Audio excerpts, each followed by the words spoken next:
नमस्कार आप सभी को। मैं सोनिया सिंह और स्वागत करती हूँ आपके अपने चैनल बीट द कंपटीशन पे। और वीडियो में आज का टॉपिक काफ़ी खास होने वाला है। हम यूजीसी नेट जून 2024 में बात करेंगे एसडीजी के बारे में, यानी आपका सस्टेनेबल डेवलपमेंट गोल। एक ऐसा टॉपिक जहाँ से 200% क्वेश्चंस आते ही आते हैं, हर बार सवाल आते हैं। और यहाँ पर एक अच्छी चीज़ हम ये देखेंगे कि आपको थ्योरी के साथ साथ प्रैक्टिस के लिए एमसीक्यूज भी देखने को मिलने वाले हैं। यानी इस एसडीजी को पढ़ने के बाद आपको एसडीजी से जुड़ा हुआ कोई भी डाउट या क्वेश्चन आपके मन में नहीं रह जाएगा। वीडियो शुरू करने से पहले दो इंपॉर्टेंट इंस्ट्रक्शंस मैं दे दूं। इसकी जो complete free of cost PDF है ये आपको beat the competition Telegram channel के ऊपर भी अवेलेबल होगी, जो कि दिया हुआ डिस्क्रिप्शन बॉक्स में। और इसके साथ साथ जो हमारा टेलीग्राम चैनल के अलावा बीट द कंपटीशन का ऐप है, वहां पर यूजीसी नेट का काफ़ी सारा free of cost content material available है। तो उसको ऐप को आप डाउनलोड कर लीजिए अपने फ़ोन में और फ्री ऑफ कॉस्ट आप कंटेंट डाउनलोड करके पढ़ सकते हैं। दूसरी इंपॉर्टेंट चीज़, अपनी बेहतर सुविधा के लिए आप यहाँ पर बिल्कुल वीडियो को 2x पे करके देख सकते हैं। चलिए शुरू करते हैं वीडियो को। और आप देखिए स्क्रीन के ऊपर सस्टेनेबल डेवलपमेंट गोल्स की एक इमेज आपको यहाँ पर नजर आ रही होगी।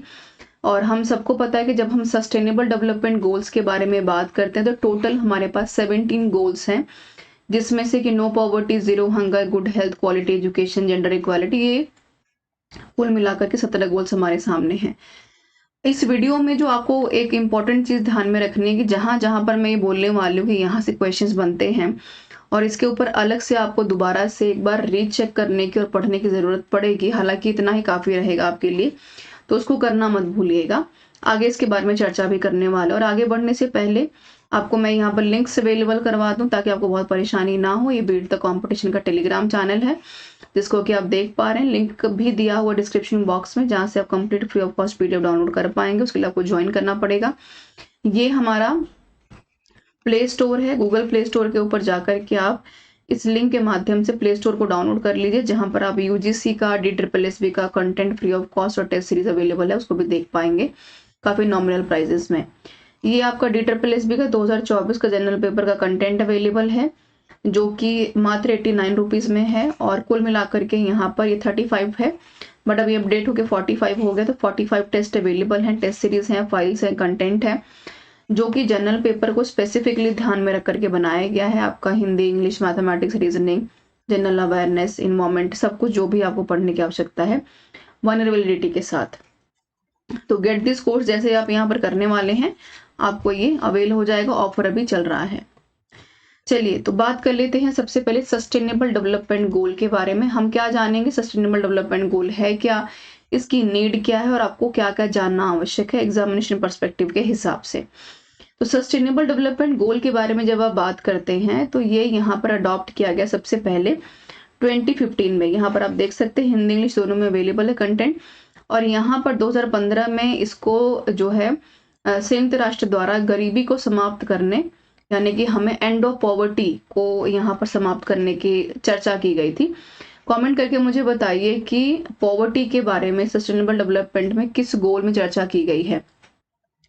और क्या करना था आपको, दूसरा आपको प्रोटेक्ट करना था अपने प्लानेट को। और आपको ये पक्का करना था कि 2030 तक सारे के सारे जो भी धरती पर रहने वाले व्यक्ति हैं उनको आप शांति और प्रॉस्पेरिटी, खुशहाली और शांति दोनों ही अवेल करवाएंगे। ध्यान रखिएगा, यहाँ से सवाल बन सकता है। अब जो 17 गोल्स हैं वो इंटीग्रेटेड हैं। कैसे, यानी आपस में जुड़े हुए हैं। सीधी सी बात है, अगर आप गोल्स को आपस में नहीं जोड़ेंगे तो किस तरीके से काम कर पाएंगे, है ना। तो कह रहे हैं कि इस इंटीग्रेटेड कोर्स को रिकॉग्नाइज किया गया था। एक्शन जो भी आप ले रहे हैं उसका क्या आउटकम निकल के आता है। सीधी सी बात है, जिस चीज के ऊपर आप एक्शन लेंगे उसका आउटकम भी तो होगा ना। तो उसका आउटकम क्या है, जितने भी गोल हैं, अगर मैं आपको थोड़ा सा पीछे जो है ये ले जाकर के दिखाऊं, जो प्रीवियस स्लाइड है यहाँ पर देखिए, यहाँ पर है ना 17 के 17 गोल्स। नो पॉवर्टी सबसे पहला गोल है। तो ये कह रहे हैं कि भाई हमने यहाँ पर 2015 के बाद इस गोल को शुरू किया था और सारा आपस में जुड़ा हुआ है, जिसका हमारा सबसे बड़ा आउटकम क्या है, लोगों को शांति प्रोवाइड करवाना। तो नो पॉवर्टी, जीरो हंगर, अच्छी हेल्थ, अच्छी education, gender equality, clean water देना, है ना। ये सारे इनके इंटीग्रेटेड गोल हैं कि अगर आप पॉवर्टी को हटाएंगे तभी जीरो हंगर होगा, जीरो हंगर होगा तभी आपकी अच्छी हेल्थ होगी, हेल्थ अच्छी होगी तभी तो क्वालिटी एजुकेशन के बारे में सोच पाएंगे। अगर क्वालिटी एजुकेशन है तभी आपको ज्ञान होगा कि जेंडर इक्वालिटी काम कैसे करती है। आप अपनी स्वच्छता के बारे में जान पाएंगे, आप अफोर्ड कर पाएंगे क्लीन एनर्जी, और उसके बाद आप इकोनॉमिक ग्रोथ के बारे में, जब जेब में पैसा होगा तभी तो आप ग्रोथ के बारे में सोचेंगे ना। और उसके बाद हम बात करते हैं इंडस्ट्री इनोवेशन के बारे में कि भाई अब और जो है आगे बढ़ना है, रिड्यूस करेंगे तभी इनइक्वालिटीज को, कि भाई लड़के लड़की में या फिर गरीब अमीर में जो है बराबरी वाला जो समस्या थी वो समाप्त हो गई। सशक्तता की बात तभी कर पाएंगे, है ना। रिस्पॉन्सिबल कंजप्शन एंड प्रोडक्शन तभी आप कर पाएंगे ताकि मैक्सिमम लोगों को रोजगार दे पाएं। क्लाइमेट एक्शन काफी खास है, जहां पर हम क्लाइमेट, क्योटो प्रोटोकॉल है, मोन्टो प्रोटोकॉल है, पेरिस एग्रीमेंट है, ये सब यहाँ से जुड़े हुए हैं। ये काफी बार पेपर में पूछा है। लाइफ बिलो वाटर, जब हम सी वाटर को बचाने की बात करते हैं। साथ में लाइफ ऑन लैंड कैसी है आपकी, पोल्यूशन फ्री है, पेड़ लगा रहे हैं कि नहीं लगा रहे हैं। इसके बाद जब आप हर चीज से फ्री हो जाएंगे तब आप पीस की, जस्टिस की बात करेंगे। और फिर हम बात करते हैं पार्टनरशिप के, नेशनल लेवल पर, इंटरनेशनल लेवल पर और भी बड़े स्तरों पर, है ना। तो ये काफी इंपॉर्टेंट है। अब इसमें से आपको जो काफी कीन ऑब्जर्वर बन करके फोकस करना ही करना है, जैसे सवाल बनते हैं, वो है आपका क्वालिटी एजुकेशन। एनईपी से जोड़ करके सवाल पूछेगा। वो है 5वां जेंडर इक्वलिटी, जीईआर से, ग्रोस एनरोलमेंट रेशियो से सवाल पूछेगा। Climate change, one of the favourite topic of UGC, Kyoto protocol, Montreal protocol, इस सवाल यहाँ से हमेशा बनते हैं। तो ये आपको 3 इंपॉर्टेंट खास टॉपिक्स है जिनको कि आपको कवर करना ही करना है। उसके बिना आप जो है एसडीजी आपका हमेशा इनकम्प्लीट रहेगा, ठीक है। ये तो मैंने आपको एक ग्लिम्प्स दे दिया है कि जो कि आपको ध्यान में रखना है। आगे हम बात करेंगे यहाँ पर कि प्रायोरिटीज किसको दी जा रही है ना। एसडीजी कह रहा है कि हम यहाँ पर पॉवर्टी को, हंगर को खत्म करके, और साथ में एड्स जैसी जो समस्याएं पैदा हो रही हैं, डिस्क्रिमिनेशन जो महिलाओं के खिलाफ बढ़ रहा है, उसको समाप्त करने की बात कही है। लेकिन वो कैसे हो पाएगा, जब आप सस्टेनेबिलिटी की बात करेंगे, सशक्तता की बात करेंगे, बैलेंस की बात करेंगे। आगे चलते हैं। देखिए, सस्टेनेबल डेवलपमेंट की मैं बात करूं तो हमेशा आपसे रैंक से सवाल पूछता है ना, कि रैंक क्या चल रही है। तो मैं बता दूं कि 2020 में अगर हम देखें, ये कह रहे हैं कि इंडिया वाज रैंक्ड 121। इंडिया की रैंक थी 121 कितने में से, 163 में से, ठीक है। और उसके बाद 117 हो गई कितने में से, 120 कंट्रीज में से। कब हो गई ये, पहले यहाँ पर 2020 में हमने बात की, फिर हमने 2021 में बात की। लेकिन अब ये जानना बड़ा इंपॉर्टेंट है कि 2023 में इसका स्थान क्या है, और इसको स्थान देता कौन है। यहाँ पर स्थान देता है आपका TERI the energy and the resource institute world sustainable development summit में इसको ये स्थान दिया गया था। यानी आपसे ये रैंक में पूछ सकता है कि भाई 2000 जो है 21 में ये स्थान था, 22 में ये था, तो 23 में क्या था। ये आप काफी हद तक ध्यान में रखेंगे, है ना। हिंदी में भी अवेलेबल है। आगे मैं 23 के बारे में भी, इसके बारे में बताऊंगी आपको। आगे हम जानेंगे कि भाई नीड क्या है। हमने ये जाना कि एसडीजी क्या है, अब हम नीड जानेंगे, आवश्यकता क्या है, अब इम्पोर्टेंस कह लीजिए, है ना। तो सबसे पहला, इसको 3 भागों में बांटा गया नीड को। तो सबसे पहला है यहाँ पर कि जो भी आपके पास स्कैरसिटी ऑफ रिसोर्सेज है ना। रिसोर्सेज की जब हम कमी की बात करते हैं, रिसोर्सेज की कमी को हमने 2 भागों में बांटा। रिसोर्सेज की कमी कुछ भी हो सकता है, आपका फूड प्रोडक्शन है वो डिग्रेड हो रहा है, लोगों को खाना नहीं मिल रहा है, या वाटर स्कैरसिटी है, हर जो है साल पानी का स्तर जो है नीचे जा रहा है। तो 2025 तक पॉइंट ध्यान में रखिएगा, इसको स्ट्रेस डाला गया है कि इसको बेहतर बनाना है। फिर हम बात करेंगे over exploitation of natural resources को, जो काफी खूब आजकल हो रहा है ना। पेड़ काटे जा रहे हैं। मरीन फिशरीज की अगर हम बात करें तो आप देखिए कि 1 मिलियन से ज्यादा जो स्पीसीज हैं यहाँ पर जो है काफी परेशानी झेल रही है। क्लाइमेट चेंज, मैंने यहाँ पर शुरू में बात की आपसे क्योटो प्रोटोकॉल के बारे में, मोन्टो प्रोटोकॉल के बारे में, पेरिस एग्रीमेंट के बारे में।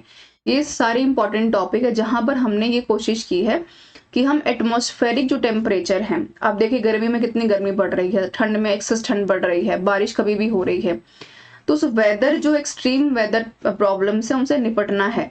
अगर आपकी गर्मी बहुत ज्यादा, मैक्सिमम एसीज आप इंस्टॉल करेंगे, आप बिल्कुल सीधी सी बात है कि ह्यूमिडिटी और गर्मी और बढ़ने वाली है ना। वो एनवायरमेंट का स्तर बहुत तेजी से खराब होगा। ओजोन लेयर कितनी तेजी से खराब हो रहा है आप सबको पता है।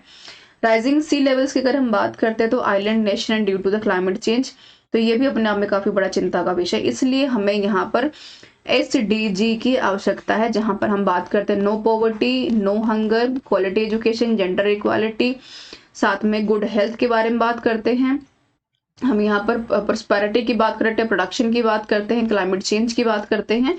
तो अलग अलग जो है सेक्शंस में अलग अलग चीज़ों के ऊपर स्ट्रेस दिया गया है। आगे हम चलेंगे, ये जो प्रोग्राम है हमारे दिमाग में आना भी चाहिए। हमने शुरू में पढ़ा ना कि 2015 में सबसे पहले इसकी शुरुआत की गई थी और बाकी चीज़ें हमारे सामने आती है, फिर हम धीरे धीरे 2030 की तरफ बढ़े। तो कैसे आती हैं ये भी तो जानना इंपॉर्टेंट है। कुछ ऐसा तो है नहीं कि हवा में सडनली एसडीजी बन गया होगा, है ना। तो हमने कहा कि भैया 2000 में हमारा गोल क्या था, हमने कहा कि मिलेनियम डेवलपमेंट गोल्स हमने बनाए। कितने गोल बनाए हमने कुल मिलाकर के एमडीजी में, जहां से सवाल हमेशा आता है, और 2013 दिसंबर वाले पेपर में इन्होंने एमडीजी और एसडीजी को जोड़ करके पूछा था। ध्यान रखिएगा इस चीज का, तो सवाल दोबारा बन सकता है। एमडीजी मिलेनियम डेवलपमेंट गोल कह रहा है कि हमने कुल मिलाकर के 8 गोल बनाए थे, है ना, जिसमें हंगर था, आपका इनइक्वालिटी था, क्वालिटी एजुकेशन था, ठीक है, सेक्स रेशियो को अच्छा खासा लेवल पर लेकर के जाना था, इन्वायरमेंट था, इक्वालिटी, सारी चीजें। तो हमारा था कि एमडीजी को हमने रिड्यूस पॉवर्टी करना है, एक्सटेंड बेसिक नीड्स को करना है ना। फिर इसको हमने एक्सटेंड किया 2015 में, हमने कुछ नई चीजें और जोड़ी। कौन कौन सी जोड़ी, हमने डिग्निटी की बात की, पीपल के डिग्निटी में हमने इनइक्वालिटी की बात की जो हो रही है उसको खत्म करें, पीपल जो है उनके नॉलेज को बढ़ावा दे, विमेन चाइल्ड इक्वालिटी बढ़े, प्लैनेट को हमने कहा कि ecosystem for the all societies, planet को हर लेवल पे बेहतर बनाए ना। पार्टनरशिप जो आप नेशनल लेवल पर इंटरनेशनल लेवल पर कर रहे हैं उसकी हम बात करें। जस्टिस बहुत इंपॉर्टेंट पार्ट है कि इनइक्वालिटी के साथ साथ आप सबको बराबरी का न्याय दे पाए। और सबसे आखिर में प्रोस्पेरिटी, सब कुछ होने के बाद ही तो प्रोस्पेरिटी यहाँ पर आ सकती है।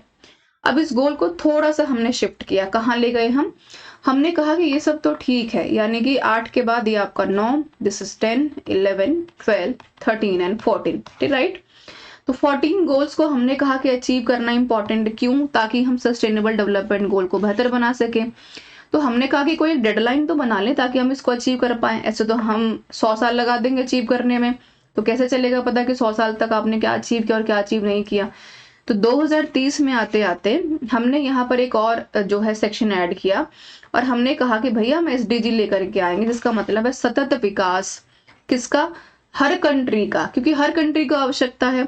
वो हर कंट्री नहीं चाहती कि हमारा देश गरीब हो, हंगर से जो है पीड़ित हो, क्लाइमेट चेंज का इशू हो। और ये सारे इश्यूज सिर्फ भारत के नहीं है, ये इश्यूज हर एक कंट्री के, चाहे वो गरीब है, चाहे वो अमीर है, चाहे वो डेवलपिंग है, चाहे वो डेवलप फेज में है, राइट। तो ये तो था एसडीजी तक पहुंचने का। तो ध्यान रखिएगा अगर सवाल पूछते कि कब तक अचीव करना है, तो 2030 तक हम इवेल्युएट करेंगे और फिर मीटिंग्स करेंगे और सोचेंगे, बैठेंगे, डिसीजन लेंगे कि अब और क्या करने की आवश्यकता रहेगी। आगे बढ़ते हैं। MDG, economic and social progress towards achieving the millennium development goal and the prospect in post MDG architecture, ठीक है। इसको ध्यान रखिएगा, सवाल यहाँ से बन सकता है कि एमडीजी का क्या गोल है अचीव करने का। तो इकोनॉमिक और सोशल प्रोग्रेस को हमें यहाँ पर अचीव करना है, राइट। चलिए आगे बढ़ते हैं। अब ये तो मैंने एसडीजी बता दिया, अब हमें जो बहुत इंपॉर्टेंट है जानना, हम यहाँ जानेंगे कि सवाल क्या बनते हैं। सवाल आपसे पूछेगा एसडीजी का यहाँ पर मेन गोल क्या है, ठीक है। हाउ एसडीजी एक्चुअली वर्क्स, कैसे काम करता है।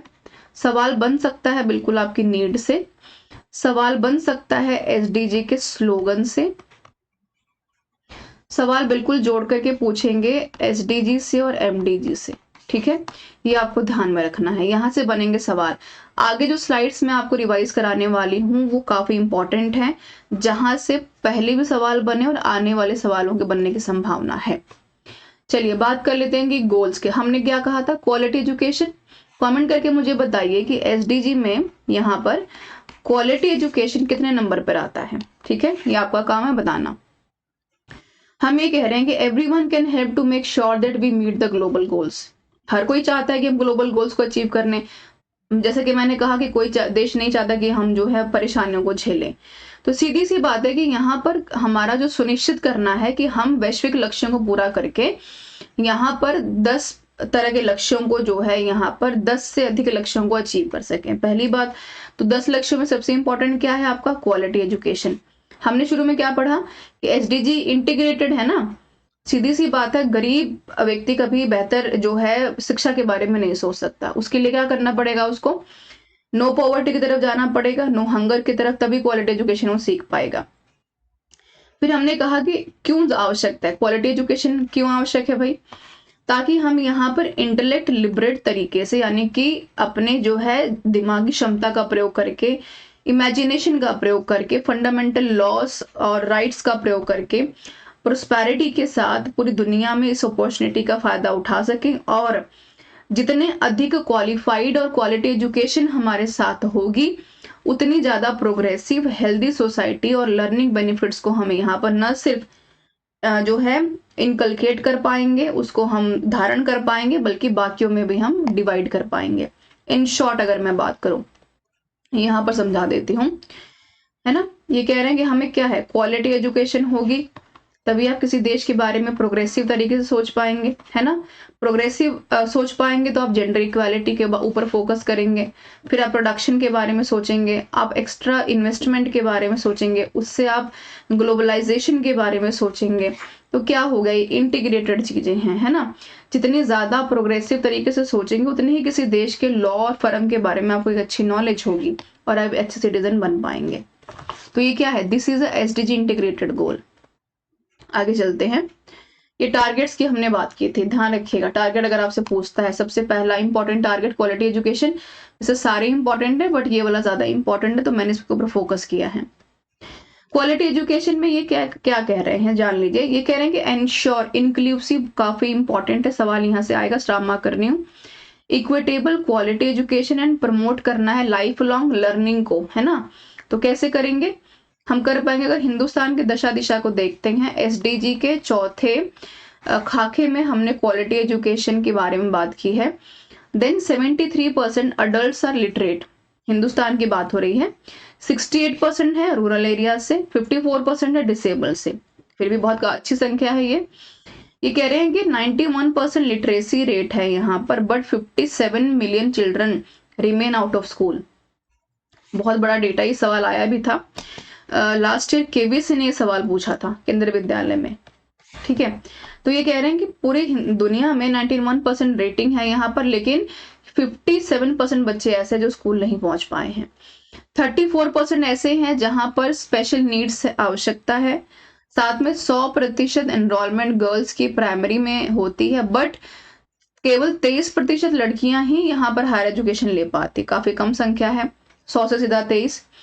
Largest youth population in the world है जी हिंदुस्तान, हम सभी जानते हैं कि भारत युवाओं का देश है। उसके बावजूद 24% ग्रोस एनरोलमेंट हायर एजुकेशन में सिर्फ एनरोलमेंट हो पाती है, जिसमें से 92% कौन है, फीमेल है, और 94% कौन है, मेल है। यूथ आर लिटरेट, है ना। ये काफी इंपॉर्टेंट आपके लिए हो जाएगा डेटा, इसको अपने ध्यान में रख लीजिए, सवाल यहाँ से बनेगा। आगे चलते हैं, जेंडर इक्वालिटी, माफ कीजिएगा, क्वालिटी एजुकेशन में इन्होंने लिखा है, पहले हमने क्या पढ़ा था, इंक्लूसिव, मतलब इंक्लूसिव में चाहे आप डिसेबल हैं, चाहे आप मेल हैं, फीमेल हैं, या फिर थर्ड जेंडर है, उससे फर्क नहीं पड़ता। हम यहाँ पर सबके विकास की, इक्वालिटी और इक्विटी की बात कर रहे हैं। सबके लिए नीड है, आवश्यकता है क्वालिटी एजुकेशन। कोई ऐसा तो है नहीं कि इस क्लास का आदमी कर सकता है, इस क्लास का आदमी नहीं कर सकता, राइट। फिर हमने कहा कि gender equality and empower all women and girls, बहुत इंपॉर्टेंट है। तो कैसे आप अचीव करेंगे जेंडर इक्वालिटी, तो बहुत इंपॉर्टेंट है। क्वालिटी एजुकेशन लेके क्या करेंगे अगर आप इक्वालिटी के ऊपर फोकस नहीं करेंगे। सशक्तिकरण बहुत इंपॉर्टेंट है, राइट।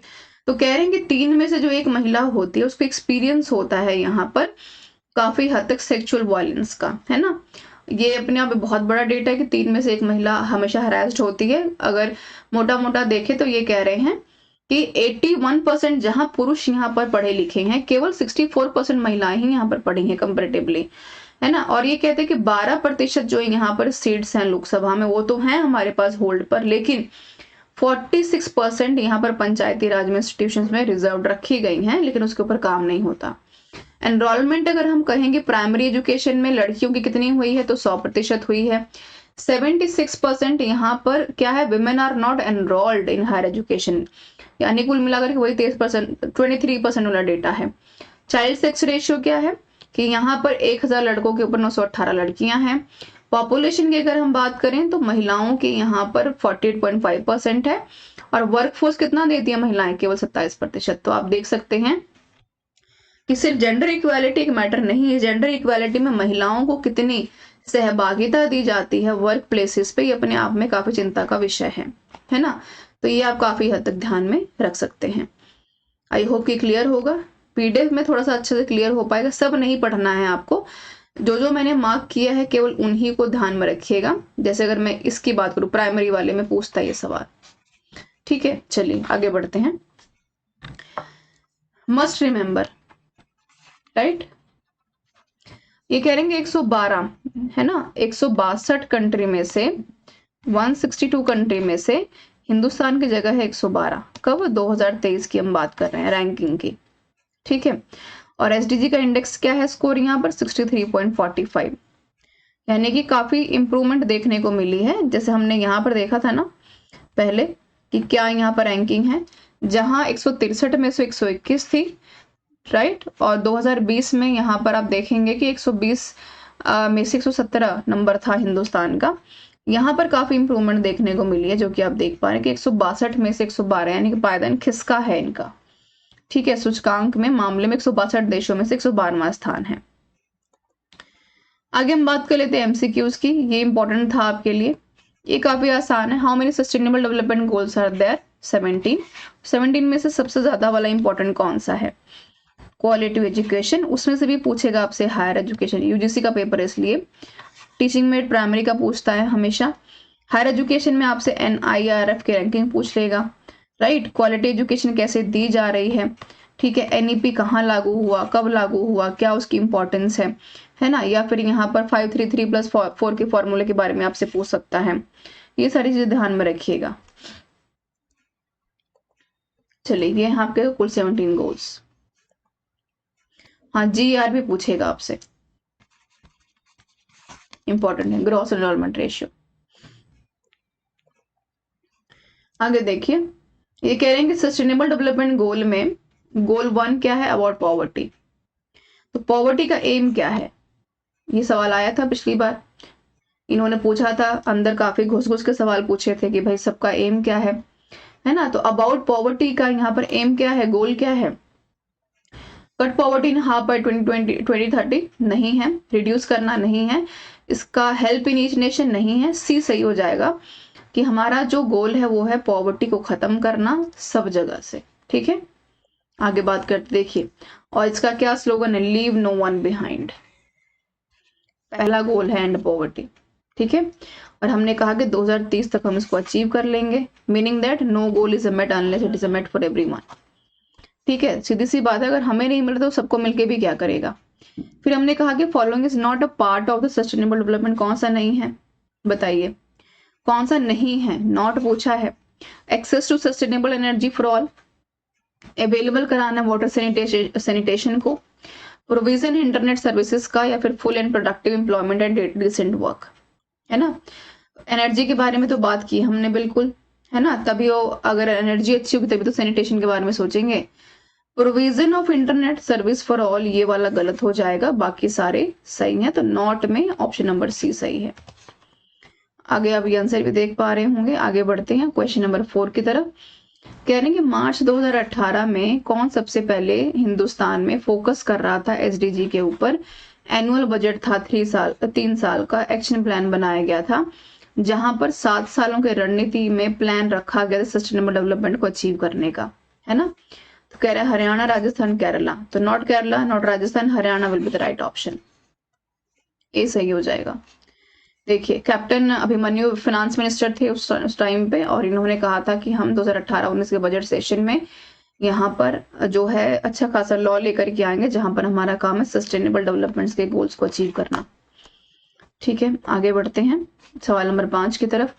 कह रहे हैं कि sustainable development goals are design to apply to which country, कहां पर है? सतत विकास लक्ष्यों को किन देशों में लागू करने के लिए डिजाइन किया गया है? सब सहारा अफ्रीका में, या फिर जहां पर मिडिल इनकम कंट्रीज होती है वहां पर लो और हाई भी दोनों, नॉट हाई सॉरी। फिर कह रहे हैं कि सारी कंट्रीज में जो रिच है या पुअर है, या फिर only country where more than 50% of the population live below poverty line. तो ये हमें देखना है। तो सीधी सी बात है कि एसडीजी का कोई ऐसा नहीं सीन है कि भाई हम अमेरिका में करेंगे, लंदन में करेंगे, हिंदुस्तान में नहीं करेंगे, है ना, म्यांमार में नहीं करेंगे, बिल्कुल C option will the right option, यानी कि ऑल कंट्रीज, चाहे वो बोथ रिच और will be the poor country. सवाल नंबर 6 कह रहा है कि यूएन का headquarter in which city.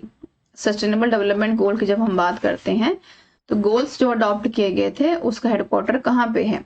Geneva में है, लंदन में है, नैरोबी में, न्यूयॉर्क में है, तो New York will be the right answer. ठीक है। रियो दी जेनेरियो ये काफी फेमस है ना, क्लाइमेट चेंज के लिए या कहें कि मीटिंग्स के लिए। मुझे बताइए कि इसका एक अलग जो किस चीज के लिए फेमस है और ज्यादा? New York will be the right option, है ना, जहां पर एमडीजी के 8 गोल जाकर के यहाँ पर 17 गोल्स में कन्वर्ट हो जाते हैं। 2030 तक हमें इसे अचीव करना है। Okay, question of the day पे चलने से पहले हम जान लेते कि हमने एसडीजी में क्या कुछ पढ़ा। हमने एसडीजी में जाना कि एसडीजी यहाँ पर क्या है, उसकी नीड, इम्पोर्टेंस, उसकी एम क्या है। ठीक है। हमने ये जाना कि उसका जो इंडेक्स क्या है।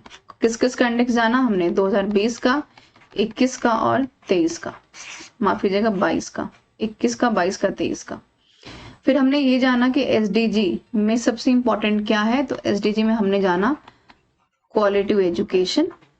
उस एजुकेशन में भी हमने जाना विमेन के ऊपर काम करने कैसे हो सकता है। हमने ये जाना कि जीईआर क्या है।